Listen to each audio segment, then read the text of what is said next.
Right, babies. It's that time again. Yeah, honey. Guess what? Car wouldn't start today. Too cold. Battery died. Had to get a jump. $260 for somebody to come out to my house, jump it. I drove the car to the garage and put a new battery in it. Oh yeah, baby. Kept my positive holiness going the whole time. Oh yeah. It was good stuff. Jesus is sweet, honey. You gotta find the place where he is and stay there. And guess what? Yeah, it is attached to your behaviors. Yeah, baby. You have to be committed to the Lord. You have to love wanting to be with him more than anything else.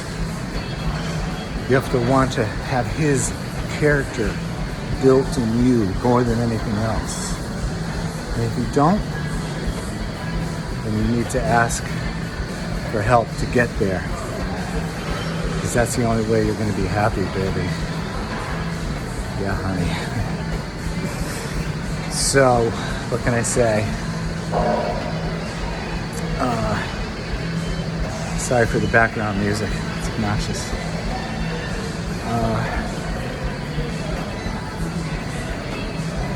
I often joke to myself that what if when we get to heaven, this is the music that's there?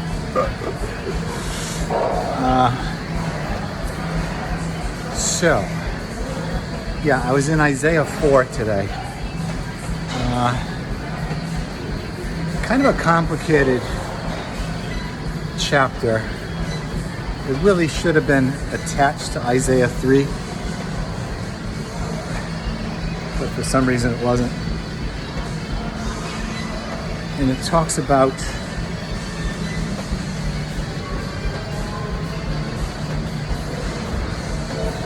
a day in the future when God would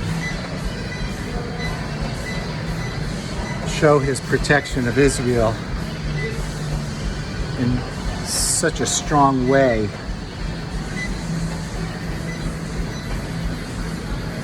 or obvious way or miraculous way that it's depicted as in the day being covered by a cloud or smoke, and at night by a flaming fire, and that they would be beautiful,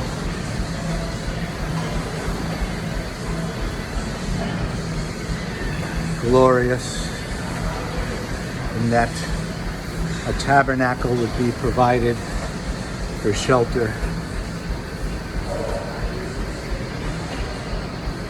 And something about Israel remaining and becoming holy. So it's complicated as far as trying to interpret what's actually being said.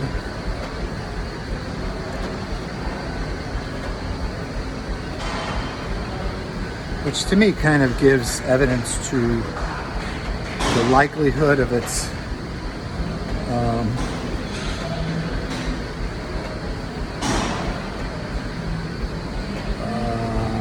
what's the word I'm looking for? Authenticity, as being the words of the prophet Isaiah. Because I think prophecy is often difficult to understand, put in mysterious language. And sometimes is indicated for a time that's already passed. And then people are trying to force an interpretation that makes it relevant for either the current day or a future day. So I think this kind of falls into that category. So you're not sure if he's talking about Christians or the Bride of Christ, or Israel at the time that it was written. So it's a really hard thing to land somewhere. So whenever I come across something like that, I just put it in God's hands and I trust Him to let me know what He wants me to get out of it when He wants me to know. Yeah, baby. But until then, I just glean what usually I find His Spirit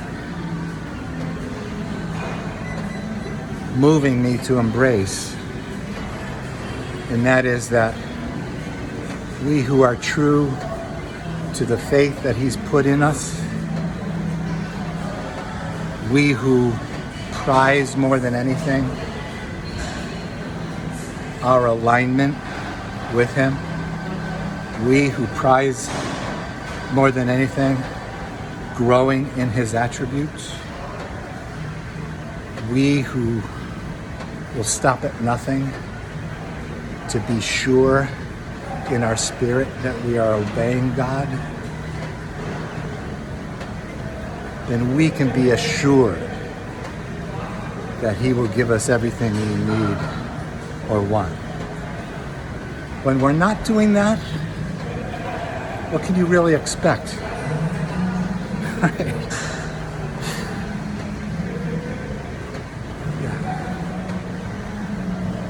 It's like, I never quite understood this in the New Testament, but I think I do now. I think it's somewhere in James where he says, if any man asks for anything but wavers, then he shouldn't think he's going to get anything. And I always thought that was kind of rude because we're all growing at different levels of faith. But I feel like that has something to do with what I'm saying now. That when the Spirit of God moves in you in such a way that you know that what you're doing is pleasing to Him, and you have a reassurance in your spirit by His peace and joy, that you know you are following the living God and you are a living tabernacle for His presence and essence, then yeah, in that sense, you know you have what you ask. Because you're only asking things that are in His will. That being His full love, His full joy, His full courage, His full anointing, His knowledge, His wisdom. If that's what you're after, you know He is going to honor that. But if you're asking Him, change this in my behavior, help me to do this better, but you're not putting it in the context of recognizing who He is in your life and that your relationship with Him is more important than anything else, and you have evidence of that in your life, then that's where your red flags are. Those are areas you need to submit to Him and let Him change you and acknowledge before Him that you're serving a different God, the God of your desires, the God of your emotional well-being. Let Him define to you what those things are. And you'll find you have all the things you've ever wanted, which will have nothing to do with circumstances. It'll have everything to do with His character being evidenced in your behavior. Yeah, baby.